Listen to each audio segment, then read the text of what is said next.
కావచ్చు దాన్ని తొలగించుకోవడం ఏదైతే ఉందో ముఖ్యమైన కర్తవ్యము మనదయ్యు.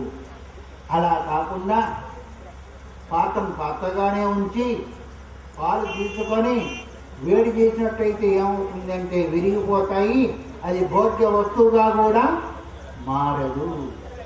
ఆ విధంగా మనం చేసుకునే దాని కొరకు ఇలాంటి కార్యక్రమాలు ఎంతో అవసరం. కాబట్టి ఆ ఉపలక్ష్యం ఏదో ఒక లక్ష్యం నిమిత్తం లేకుండా కార్యం జరగదు. కాబట్టి 125వ జయంతిని ఈ యొక్క నిమిత్తాన్ని పురస్కరించుకొని ఇక్కడ అందరం కూడా సమావేశమయ్యాము. మరి అలాంటి పాత్రను మనకు వచ్చేట్టుగా ఆ జ్ఞాన సంపాదన కొరకు మనం అనుష్ఠానాన్ని చేసేట్టుగా ఆ సద్గురుదేవులు మిమ్మలను మమ్మలను అందరినీ కూడా అనుగ్రహించుగాక అంటూ వాక్రూపమైన ఈ వృక్షమాలను గురువైన పరమగురువైన మలయాళ స్వామి వారి చరణాన్ని సమర్పిస్తూ హరి ఓం తత్సత్ శివార్పణం.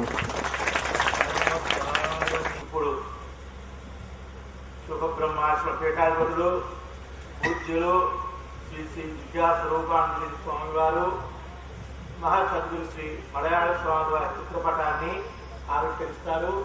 తదుపరి జ్యోతి ప్రజ్వలన చేస్తారు. ఆ తదుపరి సమితిని ప్రారంభిస్తారు.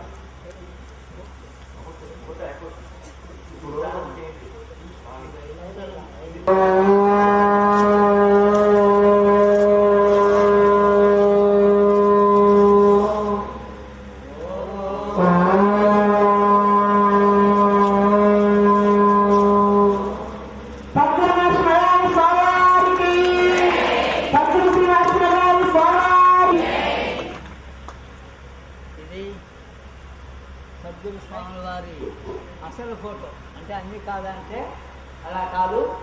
వారు వ్యాసాశ్రమంలో ఉండేటప్పుడు ఒక వయసులో మరీ వృద్ధక్షణ మంచం ఎక్కడ ముందర మరీ పరిస్థానంలో కాకుండా మంచిగా ఉండేటప్పుడు తీసిన ఒరిజినల్ ఫోటో.